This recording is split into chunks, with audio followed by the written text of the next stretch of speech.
Salut à tous, on se retrouve aujourd'hui pour parler du FC Barcelone en ce jeudi 31 août et on commence tout d'abord avec Ferran Torres, Iñaki Peña, Inigo Martinez et Frenkie de Jong se sont entraînés aujourd'hui malgré le jour de repos. Donc aujourd'hui pas de photo de l'entraînement parce qu'officiellement il n'y avait pas d'entraînement à part les joueurs qui souhaitaient venir s'entraîner. On peut voir ces 4 joueurs là que j'ai cités. Donc ils sont venus s'entraîner tout simplement parce qu'ils avaient envie. Donc voilà, c'est bien sûr pour ces joueurs qui montrent beaucoup d'envie pour cette nouvelle saison. Une petite photo de Ferran Torres, Ferran, le shark, le requin, parce qu'on l'appelle comme ça dans le vestiaire, du côté de Barcelone. On continue les 2-1 aujourd'hui, Mundo Deportivo et la 1 Journal Sport. Mundo Deportivo, bon, ça parle tout d'abord en haut par exemple, par rapport à la Ligue des Champions, les phases de poule qu'on parlera tout à l'heure, bien sûr, avec le tirage au sort et aussi de Xavi. Et en titre, donc Xavi ouvre la porte à Ansu Fati après avoir parlé avec le coach qui ne lui a pas assuré du temps de jeu la saison prochaine. Ansu a compris que son futur passait par un départ, donc il va bien, je l'ai dit déjà hier, c'était mon titre, qu'il allait quitter le Barça. Donc aujourd'hui, ça devrait être le départ d'Ansu Fati en ce 31 août, parce qu'en gros, il a eu un dialogue avec Xavi. Xavi lui a dit qu'en gros, il jouera très peu saison prochaine, et bien sûr, Ansu Fati a besoin de jouer. C'est pour ça qu'il a pris une option, tout simplement.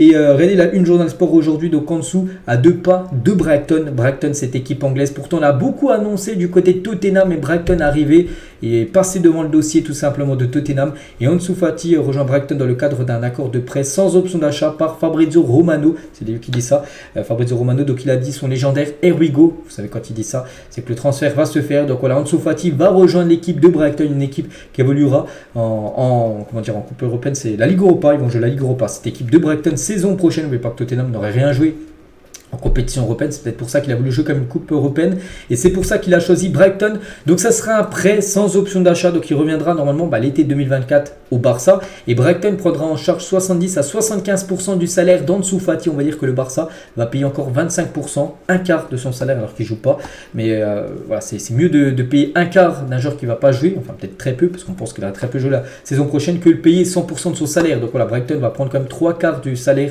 d'Ansu Fati, donc l'annonce officielle pour intervenir à tout moment de la journée. Donc voilà, Fati direction l'équipe de Brighton et ce duo cuisinera ensemble en première ligue. Donc Ansu Fati avec Roberto De Zerbi qui est le coach tout simplement de cette équipe de Brighton. Et du coup le numéro 10, parce que c'est le 10 du côté du Barça, qui va récupérer ce numéro légendaire, le numéro 10 du côté de Barcelone. Donc le Journal Sport a réalisé un sondage sur le joueur qui devrait être le nouveau numéro 10 du Barça cette saison et 31% des votes pour Lamine Yamal, 27% pour Pedri et 14% des votes pour Joao Félix. Vous dites Félix, mais il appartient pas au Barça, mais Félix devrait arriver aujourd'hui, on va en parler juste après.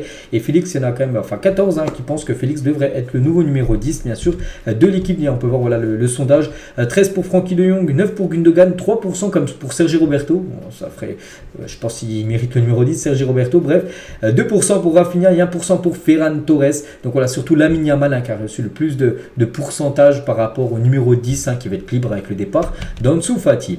Concernant Cancelo, il y a eu le Here we go de Fabrizio Romano. On est jeudi, c'était lundi, le Here we go de Fabrizio Romano. Ça fait déjà 4 jours et pour l'instant, quand je fais la vidéo, c'était pas encore officiel. Mais bon, voilà, on a touché au but. Il devrait bien être joueur du Barça aujourd'hui, à part vraiment, c'est un coup de théâtre énorme, ce qu'on n'espère pas.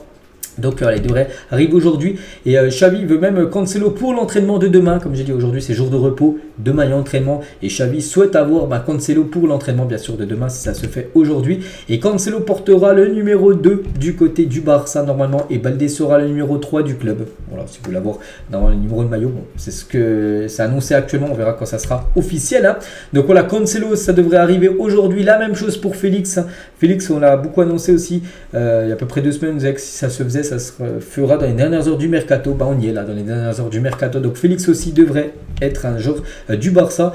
Donc le Barça est parvenu à un accord total avec Joao Félix. Donc ce sera un prêt les gars. Donc maintenant Barcelone et l'Atlético doivent parvenir à un accord. Donc voilà, sur la formule du prêt, ça peut être un prêt payant, ça peut être un prêt avec option d'achat, sans option d'achat, on verra. Mais voilà, il devrait bien débarquer du côté du club Blaugrana aujourd'hui avant minuit. Et le dossier Félix est étroitement lié à celui d'Ansu Fati. Vu qu'il y a le départ d'Ansu Fati, c'est pour ça que Félix va arriver. Fati serait resté du côté du Barça. Félix certainement ne serait pas venu. Voilà, c'est parce qu'il faut trouver le remplaçant en gros en dessous Fati. C'est pour ça que Félix devrait débarquer en prêt une saison du côté du club Blaugrana. Après, je vous ai dit, je pense pas qu'il y aura une option d'achat sur le prêt de Félix du côté du club. Donc voilà, j'ai dit, Cancelo, Félix, normalement aujourd'hui c'est fait. et peut-être même une signature surprise, un nom que j'ai même pas parlé hier, hein, même dans les derniers jours, j'ai jamais parlé, et un joueur pourrait arriver, d'après ce qui se dit, d'après les journaux espagnols. Donc le Barça est en pourparlers avancé pour le signer le défenseur central Mamadou Fall en prêt du Los Angeles FC avec une option d'achat. Donc ce défenseur, je crois que c'est un défenseur sénégalais, devrait débarquer aujourd'hui. Ça devrait être, comme on peut dire, la recrue surprise, je l'avais dit, hein, c'est un jour, ça se peut qu'il y ait une recrue surprise dans le dernier jour du mercato. Bah, ça devrait être lui, les gars. C'est un défenseur qui devrait s'engager pour 2 millions d'euros. Bon, je ne sais pas si c'est un prêt avec option d'achat ou un transfert sec, mais 2 millions d'euros, c'est son prix et devrait débarquer du côté du Barça. Il s'appelle Mamadou Fall. Donc voilà, pour l'instant, c'est seulement des rumeurs, mais ça peut se faire dans la journée avant ce soir, à minuit.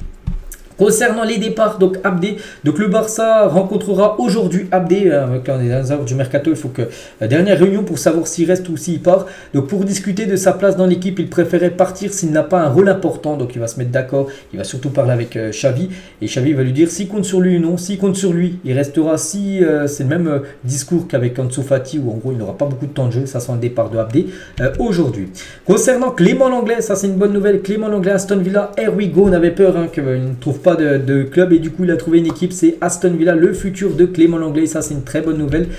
Pourquoi? Parce qu'Aston Villa paiera environ 75% du salaire de Lenglet comme par exemple Fati, et que Lenglet ça aurait été le même souci hein, que Fati, il aurait pu jouer, même pratiquement pas joué, lui pas joué du tout, et surtout que c'est l'un des plus gros salaires du club. Donc Lenglet a été l'un des plus grands salaires de l'équipe, il touchait 16 millions net au club et du coup le Barça va payer seulement 25% de son salaire. C'est bien sûr une bonne nouvelle. Le reste de son salaire sera pris en charge par l'équipe de Aston Villa. Donc il va rejoindre cette équipe d'Aston Villa là, dans les prochaines heures. Clément Lenglet. Et du coup, Jules Koundé, le seul Français dans l'effectif du Barça. C'est qu'avant, il y avait Lenglet, il y avait Ousmane Dembélé. Voilà, il y avait pas mal de joueurs français. Maintenant, il ne reste plus que Jules Koundé, un joueur français du côté du FC Barcelone. Le Barça pour inscrire Inaki Peña suite au départ de Lenglet. Un Lenglet, j'ai dit, qui va quitter le club. Et du coup, Inaki Peña qui n'avait pas été enregistré lors des 3 premières journées de Liga, il pourra être enregistré, il pourra jouer par exemple le week-end là, contre Osasuna. Bon, il sera dans le groupe, mais après jouer, hein, ça sera bien sûr Ter Stegen, le gardien. Des nouvelles qu'il y a d'Ivan Fresneda, donc n'oubliez pas qu'il est en concurrence avec Cancelo pour devenir le nouveau défenseur droit du Barça. Et du coup, regardez, c'est fin de feuilleton Fresneda parce qu'il signe au Sporting pour 9 millions d'euros plus 3 millions de bonus, le latéral droit, une clause de 80 millions d'euros. Donc il rejoint le Sporting. Il a attendu longtemps le Barça, mais vu que le Barça a préféré Cancelo, je pense que c'est mieux d'avoir pris Cancelo que Fresneda, du coup lui a pris une autre option et du coup c'est le Sporting, on lui souhaite bonne chance, hein. C'est le latéral droit de 18 ans. Eric Garcia donc lui souhaite quitter le FC Barcelone et désormais le club préfère le vendre définitivement plutôt que de le prêter. Lui aussi pourrait quitter le club, c'est qu'il y a pas mal de départs, un Anglais, Fati, peut-être Abdé et peut-être aussi Eric Garcia. Si une belle offre arrive aujourd'hui, il pourrait être vendu aussi. Eric Garcia, c'est tout le temps ça. De toute façon, dernier jour du mercato, il se passe énormément de choses dans tous les clubs européens et bien sûr du côté du Barça aussi. Donc voilà, concernant Eric Garcia, donc voilà, tout peut arriver, hein. Il peut rester mais il peut aussi quitter le club avant ce soir minuit. Concernant Christensen, donc lui va rester au club, mais Christensen, d'après Ravi Miguel, un journaliste, il a dit Christensen vit son pire moment depuis son arrivée au Barça. Il n'a terminé aucun des 3 premiers matchs de championnat, étant remplacé pour 2 à la mi-temps. Il y a des mises à jour constantes de l'inconfort musculaire. Donc en gros, voilà, c'est un peu un début de saison compliqué. On sait que ça a été un joueur très important saison dernière, mais là, c'est que les 3 premiers matchs, 2 fois il a été remplacé à la mi-temps. Il a des problèmes aussi de blessure, Christensen. Donc en espérant que ça s'améliore, on va dire, hein, sa condition physique au joueur danois. Jean-Claire Todibo donc a refusé une grosse offre du club saoudien de Al Ittihad et devrait maintenant rester à Nice cet été. Petite info, hein, parce que pourquoi on parle d'un joueur de Nice alors que c'est un épisode du Barça, parce que le Barça lui a réservé 20% d'une future vente. Donc s'il aurait accepté de rejoindre l'équipe de Al Ittihad, je ne sais pas combien il proposait, peut-être 50 millions d'euros, mais le Barça aurait récupéré 20% de cette future vente. C'était la clause qu'ils avaient mis quand il avait vendu à l'équipe de Nice. Le Maroc a tout tenté pour Lamine Yamal, mais le joueur a communiqué aux Marocains qu'il jouerait pour l'Espagne d'après le journal AS. Donc c'est demain la liste de Luis de la Fuente, le sélectionneur espagnol, et en gros il devrait bien représenter l'Espagne d'après ce qui se dit. Bon, ça sera officiel demain, ça soit l'Espagne ou soit le Maroc, mais bon, d'après les journaux espagnols, ce serait plutôt l'Espagne, hein, pour Lamine Yamal. Et Lamine Yamal a atteint les 3 millions déjà de followers sur Instagram, c'est énorme, hein, quand même, seulement 16 ans. Il exprime ses remerciements en story avec un haut de l'équipe de France, on peut le voir. Lamine Yamal a 3 millions grâce à ça, tout. Merci. Et il porte le maillot de l'équipe, la veste d'entraînement de l'équipe de France. Donc bon, après il ne jouera pas bien sûr avec les Bleus, mais c'est un peu stylé avec la veste des Bleus. Lamine Yamal est toujours avec lui, donc Lamine Yamal est nominé dans la liste des joueurs U23 du mois d'août en Liga, donc par rapport aux meilleurs joueurs du mois d'août en Liga, et il est présent parmi ces 5 là et il peut bien sûr potentiellement remporter ce titre. Et on parle aussi aujourd'hui, parce qu'il y a pas mal d'infos, du dernier jour du mercato et aussi bien sûr la Ligue des Champions, c'est le tirage au sort de l'LDC qui sera bientôt disponible à 18h cet après-midi. Quelle équipe, quel adversaire pour le FC Barcelone. Donc voilà, on va regarder. Mais tout d'abord, niveau financier, c'est bien sûr une rentrée d'argent énorme pour le club, surtout que le Barça en a besoin. Le Barça recevra un peu moins de 50 millions d'euros pour sa participation en Ligue des Champions. Seulement sa participation. Après, quand il y a une victoire, rien qu'en phase de poule, c'est du 3 millions d'euros à chaque fois une victoire. Un match nul, c'est 1,5 million d'euros. Même une défaite, tu gagnes, mais pas beaucoup. Après, qualification 8e, tout ça, 2 quarts. Plus tu vas loin, c'est jackpot. Tu peux finir. Les équipes qui gagnent la Ligue des Champions, elles finissent avec du 130 millions à peu près. Donc là, c'est déjà 50 juste pour jouer les phases de poule. Donc voilà, c'est vraiment une grosse rentrée d'argent. Et du coup, les adversaires, parce que c'est bien ça le plus important, c'est que les 2 dernières années, c'était à chaque fois des gros groupes. Saison dernière, n'oubliez pas, il y a quand même le Bayern et l'Inter dans le groupe du Barça, en espérant que ça soit un tirage un peu plus clément, on va dire. Pour le Barça est cette fois-ci dans le chapeau 1, contrairement aux années précédentes où le Barça était dans le chapeau 2.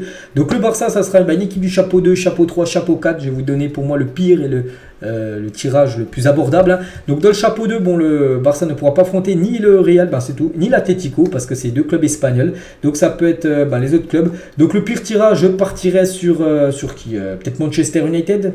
Voilà, je pense à éviter. Et le tirage le plus abordable, pourquoi pas l'équipe de Leipzig. Abordable, même si bien sûr la vérité se passe sur le terrain.